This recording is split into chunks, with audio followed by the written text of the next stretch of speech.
ज्यांना भुईमुगाच्या शेंगा बुडक्यात येतात का शेंड्यात येतात हेच माहित नाही, ते आरक्षणाची व्याख्या काय करू शकतात? गाव बघितलं नाही, ऊसतोड मजूर कधी बघितला नाही, ऊस कुठे येतो हे माहित नाही, ऊस लावतात कसे हे माहित नाही, गरीबाच्या मजुरीचं माहित नाही, भूमिहीन मजुराला कधी भेटले नाही, ऊसतोड मजुराच्या लेकरांना कधी भेटले नाही. तुम्हाला महाराष्ट्र कळणार कसा?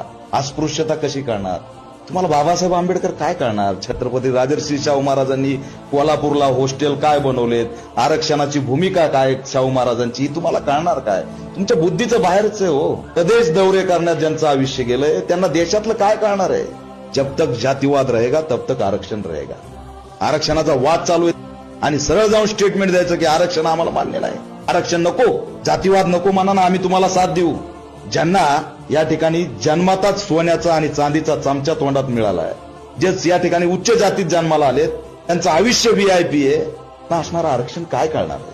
त्यांनी जाती नष्ट करण्याचा लढा सुरू करावा, जातीवाद नष्ट करण्याचा लढा सुरू करावा. आम्ही साथ देतो, पण थेट आरक्षणाला विरोध करणं ही मनुवादी भूमिका आहे. आणि हे बोलवता धनी जो आहे तो रेशीम बाग शिवाय कुणी असू शकत नाही. त्याच्यामुळं हे धोरण चुकीचं आहे आणि आरक्षण विरोधी भूमिका घेणाऱ्यांना आम्ही मनुवादी म्हणतो आणि मनुवाद्याच्या विरोधात आंबेडकरवादी ठामपणे या ठिकाणी उभा आहे. आरक्षणाच्या विरोधात एखादी भूमिका तर घेऊन दाखवावी. यांना असणारं आरक्षणवादी काय आहे ते दानका दिल्याशिवाय या ठिकाणी राहणार नाही.